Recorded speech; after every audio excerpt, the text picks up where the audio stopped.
goods guys. Ayos na ayos yung ano. Yan o. Alright. What's up guys? So, welcome back sa ating YouTube channel. So, ngayon guys, kung dumating kayo sa punto na na-lustrade yung bolt nyo sa crankcase. So, crankcase cover o dito sa magneto side. Pero dun sa motor. So, kung na-lustrade na yung ano nyo, yung papasukan ng bolt, meron na tayong ano dito, ang fix. So, ito yun guys. Buksan natin. So, ito yung ano, thread repair kit. So, yung instruction nito, hindi ka na mag-oversize ng bolt. So, magbabalik lang siya sa stock. So, naka-prepare na yan siya kung gaano kali, anong size by set na to. Yan o. So, example itong isa. Ito yung gagamitin natin eh. Itong M6 times 1.0.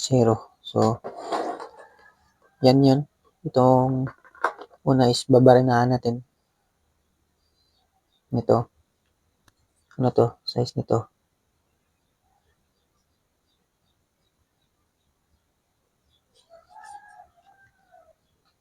Six three.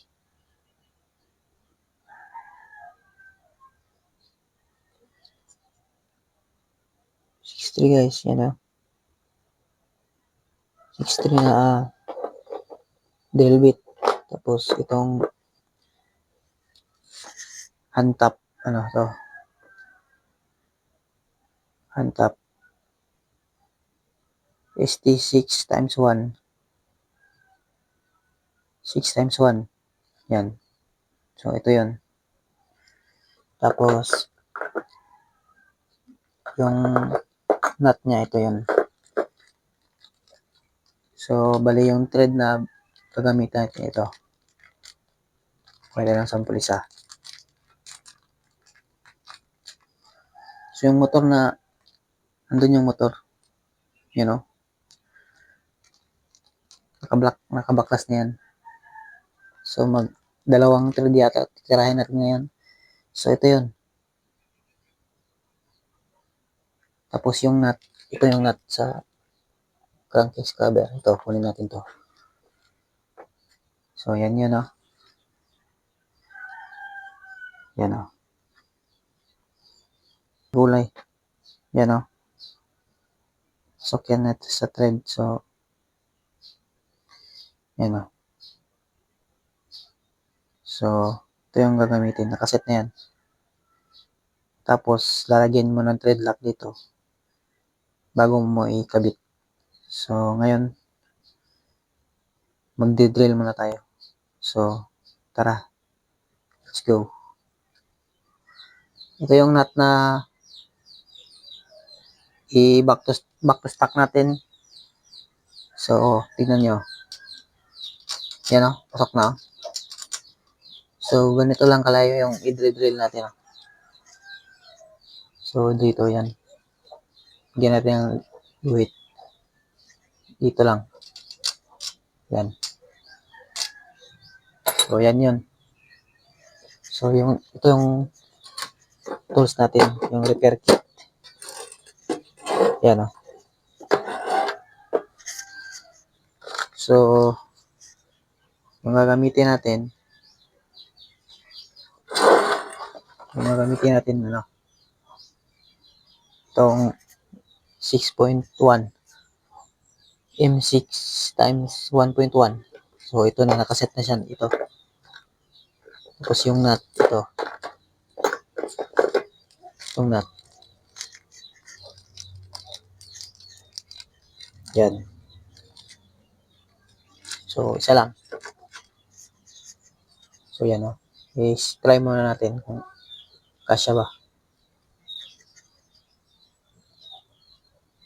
Yan guys. So, Kasya yan. So, dito yan. Dito yung ipapasok natin dito. So, ngayon, drill muna natin. Gamit ang drill bit. Ito.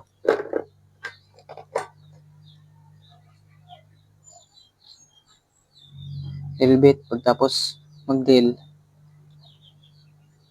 itong hand tap. Tapos hand tap, ito yung pangpasok. Pasok mo yung thread na dito. So, ayan o. So, drill na natin guys. Ayan. Drill na natin.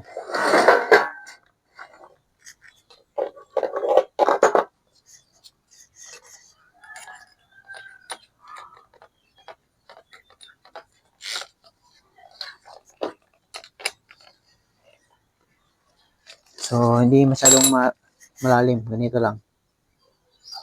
Mga ganyan lang ka-drill.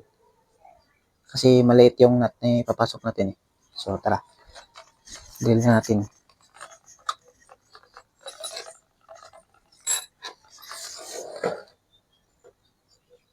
Dapat naka-straight.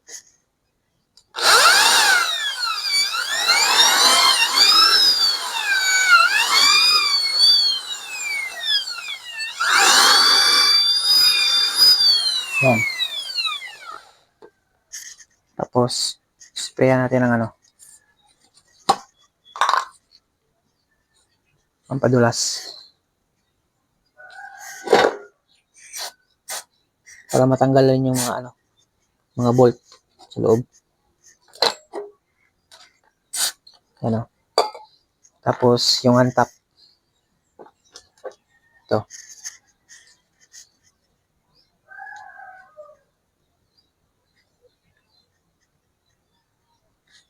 Dapat yan, label. So, plier mo na gamitin natin para mapasok lang to. Yan.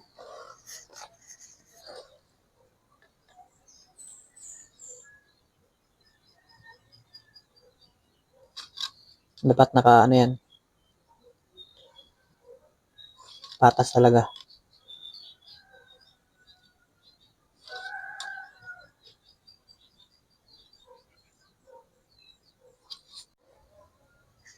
Yan o.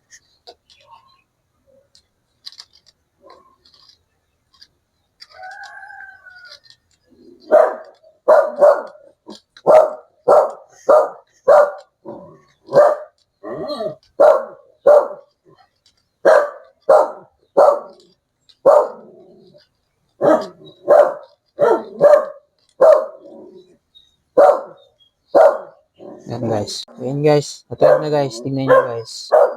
Bagong thread na yan. Tapos, lagyan natin ng itong oil para matanggal yung mga dumi.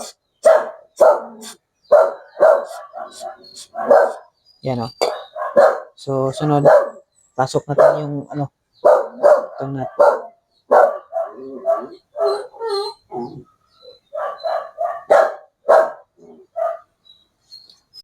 So, ngayon guys, pasok na natin itong guys, yung thread. So, ito yung gagamitin. Ito. Tapos, meron yung lock dito sa likod. Yan o. Yan lock.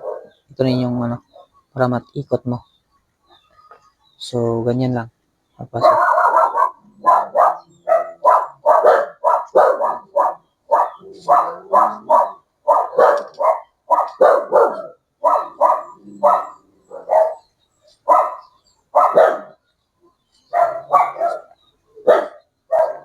Yan lang guys, Ayan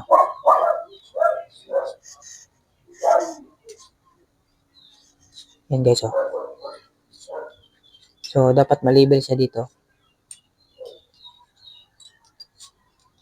Yan. So, ganyan. Label na guys. So, mapasok natin yung bolt. Yan o. So, back to stock yan. So, Pagtapos nun, baliin natin yung lock doon sa loob.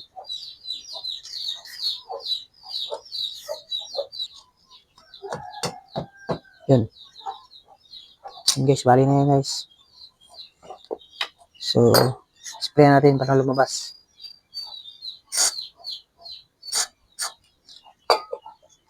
So,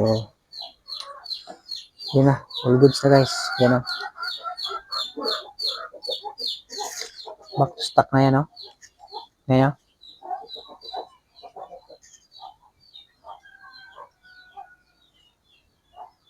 Alright.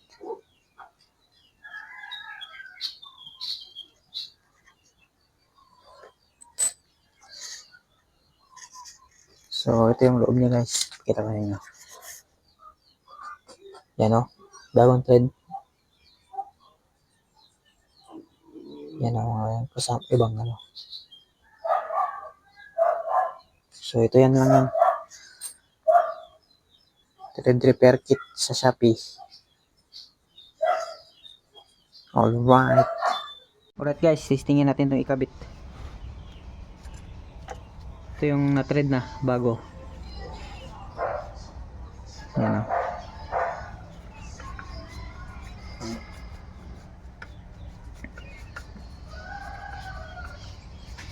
All goods guys. Ayos na ayos yung ano. Yan o. Malikit na. So ayos talaga yung ano. Yung itong ano. 3D repair kit. Yan o. So comment section. Comment lang kayo kung gusto nyong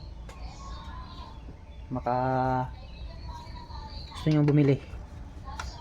Alright.